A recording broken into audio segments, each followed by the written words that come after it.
5ই August আমি কি ইচ্ছে করে পালিয়ে গিয়েছিলাম, নাকি আমাকে তাড়িয়ে দেওয়া হয়েছিল? আমি মনে করি এই সত্যটা আপনাদের সকলে জানা প্রয়োজন। সত্যটা আসলে জানেন কি,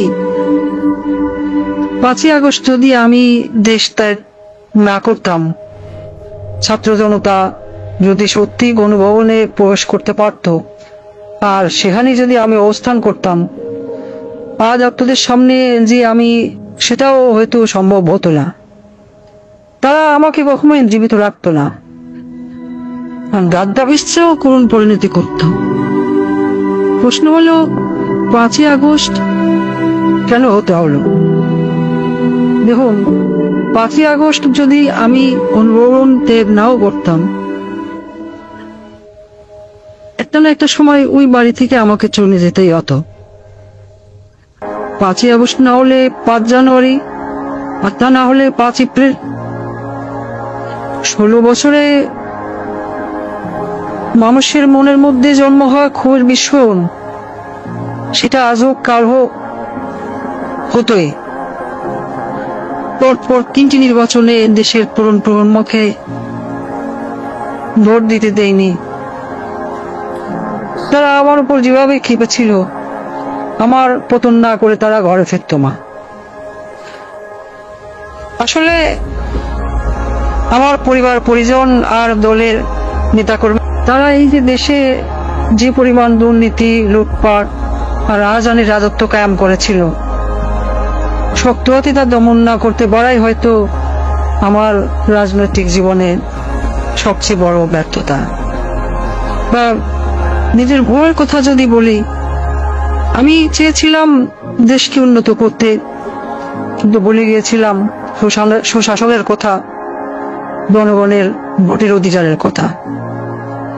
কিন্তু প্রশ্ন হলো, ঘৃণা কি শুধু আমার একার প্রাপ্য? আমি কি একা একা এই দেশ রোধ করেছি? আমার তো একটা পরিবার ছিল, একটা বড় দল ছিল, তারা তো উন্নয়ন উন্নয়ন বলে সবসময় কান ঢালাবলা করে ফেলত। তখন কি কেউ আমাকে বলেছিল, আপা উন্নয়ন করেন, কিন্তু ভোটের অধিকারটাও জনগণকে দিয়েন?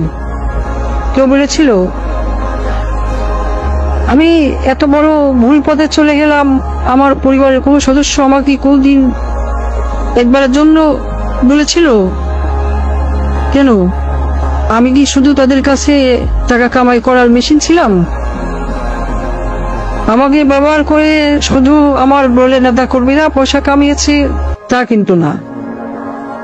আমার নিজের আপন বোন, সে তো রাজনীতির রও জানতো না, কোনোদিন রাজনীতিতে নাম লেখেনি, কিন্তু দেশের ব্যাংকগুলো থেকে 12 আনার টাকা পয়সা সব লন্ডনে নিয়ে গেছে। লন্ডনের ব্যাংকগুলোতে যে টাকা আছে, সেগুলো তো কোথার দৈত্য বিয়ে দিয়ে আসেনি।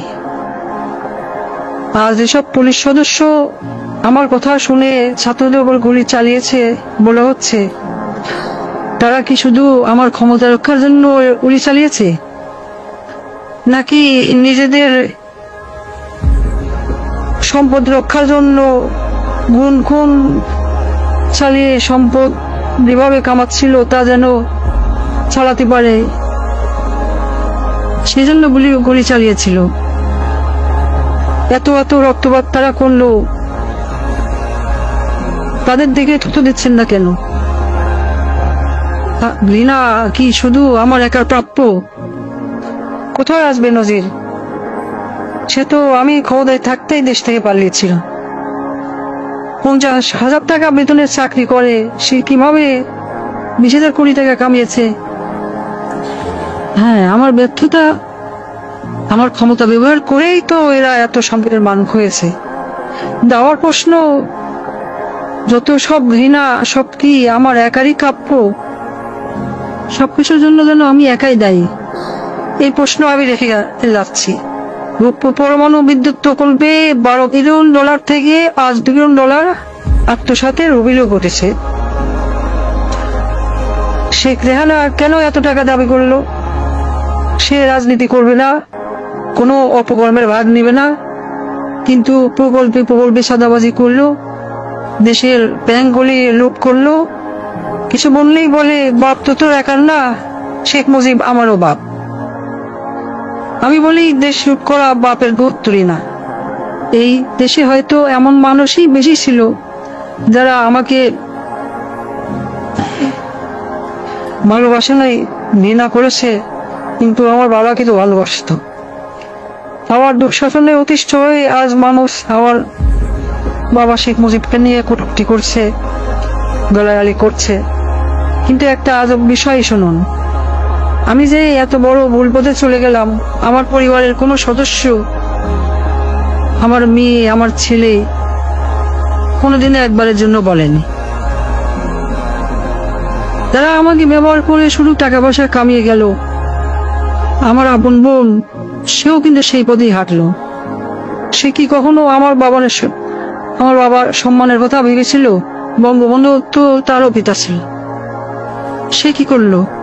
কিছুদিন আগেও আমাকে নেত্রী বলে রাখতো, আজ ডাকে খুনি। আমি জানি এই তকমা আমার প্রাপ্য, কারণ আমি যা করেছি তা কখনোই ক্ষমার যোগ্য অপরাধ না।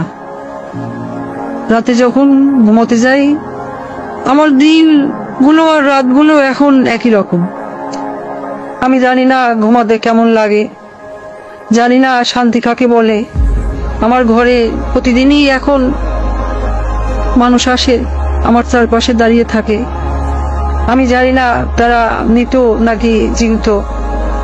আমি আয়নার দিকে তাকাই, কিন্তু নিজের চেহারা দেখতে পাই না। দেখি রক্তমাখা হাত, পা, মাথা। আমি চিৎকার করে বলি, আমি তো দেশ বাঁচাতে চেয়েছিলাম, কিন্তু সেই কণ্ঠগুলো আমার কথা শোনে না। তারা আমাকে বারবার প্রশ্ন করে, আমাকে কেন মারলেন? আমার মায়ের কাছে ফিরিয়ে দিন। আমি ক্ষমা চাই না। আমার মতো নরপিশাচের কোনো ক্ষমা হয় না। আমি এক পাপী, আমি এক মহাখনি। আজ আমি মতিউর রহমান রেন্টুর সাথে গোলা মিলিয়ে বলতে চাই, আমার ফাঁসি চাই। আমি চাই রাস্তার মোড়ে